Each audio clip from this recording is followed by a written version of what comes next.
Did you know that over 1.3 billion people across the globe follow either Hinduism or Buddhism?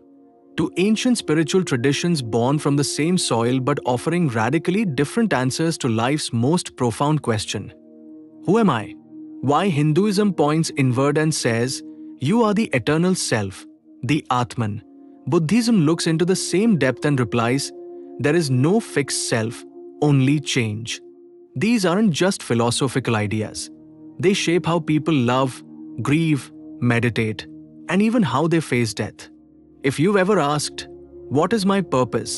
or "How do I find peace?" this video will change how you see both traditions. At the heart of Hinduism is the concept of Atman, the unchanging, eternal soul. Hindus believe that this Atman is divine and identical to Brahman, the ultimate reality. It's like a drop of water realizing it is the ocean. Buddhism, on the other hand, teaches Anatman, or non-self. The Buddha taught that clinging to a permanent self causes suffering. You are not a fixed being, but a flow, a process of thoughts, emotions, and perceptions constantly changing. Where Hinduism says realize the self to be free, Buddhism says realize there is no self and you are already free. Both traditions talk about karma, but they see it differently. In Hinduism, karma is part of a grand moral law that affects your rebirth and social position. It's deeply tied to dharma, the duties you must fulfill in this life. In Buddhism, karma is more psychological. It's about intention. If your actions arise from greed, anger, or delusion, they lead to suffering. But acts rooted in compassion and mindfulness bring peace. In a sense, Hindu karma binds you to the cycle of life.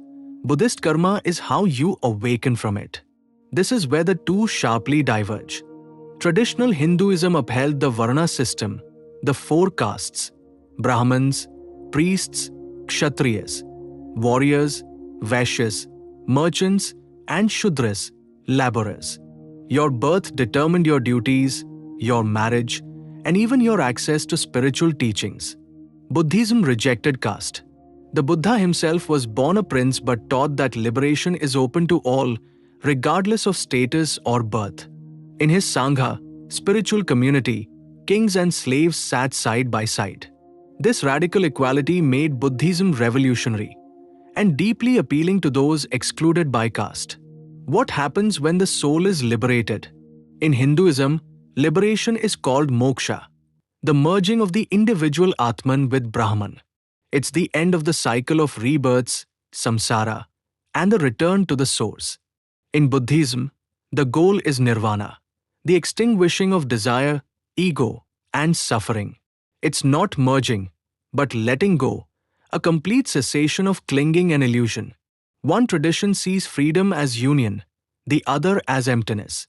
But both are deeply compassionate paths out of suffering. Hinduism embraces a vast pantheon: Shiva, Vishnu, Lakshmi, Durga, each a facet of the divine.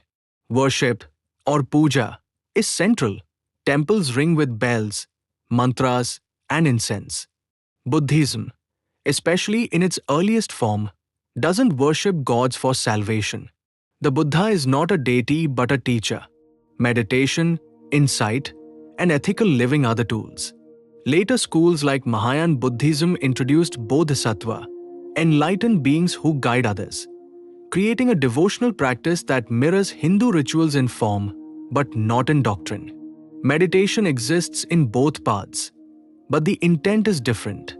In Hindu traditions like yoga, meditation aims to merge the Atman with Brahman, often involving mantras, breathwork, and devotional focus. In Buddhism, especially Vipassana, meditation is about observing impermanence, detachment, and clarity. You don't merge, you witness. You don't chant, you inquire. Both lead to peace, but the Hindu meditator might say, "I became the one," while the Buddhist might say, "There is no one here at all." Both agree on samsara, the endless cycle of birth and death driven by karma and desire. But how to escape it? Hinduism offers many paths: Jnana Yoga, wisdom; Bhakti Yoga, devotion; Karma Yoga, service; and Raja Yoga, meditation. It's a rich map for many temperaments. Buddhism streamlines the path into the Eightfold Path: right view, intention, speech, action, livelihood, effort, mindfulness, and concentration, leading to the cessation of suffering. Different maps, same mountain. The Buddha was born into Hindu society but made a radical break. At 29, he walked away from his kingdom, teachers, and scriptures, and sat in silence under a Bodhi tree until he awoke. He discarded rituals, priests, and the authority of the Vedas, choosing direct experience over tradition. While Hinduism treasures the eternal soul, the Buddha questioned its very existence. His silence on metaphysics wasn't ignorance, it was compassion. He wanted people to wake up, not argue. And maybe that's why both paths still thrive. Hinduism and Buddhism aren't just belief systems, they are mirrors. One reflects the eternal soul, the other the eternal process. Do you feel called to merge with the infinite, or to disappear into peace? Do you seek devotion or detachment? There's no need to choose sides. Both offer timeless tools for freedom, awareness, and love. So if this sparked something in you, don't stop here. Dive into the teachings. Visit a temple. Try a Vipassana retreat. Like, share, and subscribe if you want more clarity, more depth, and more truth in your journey.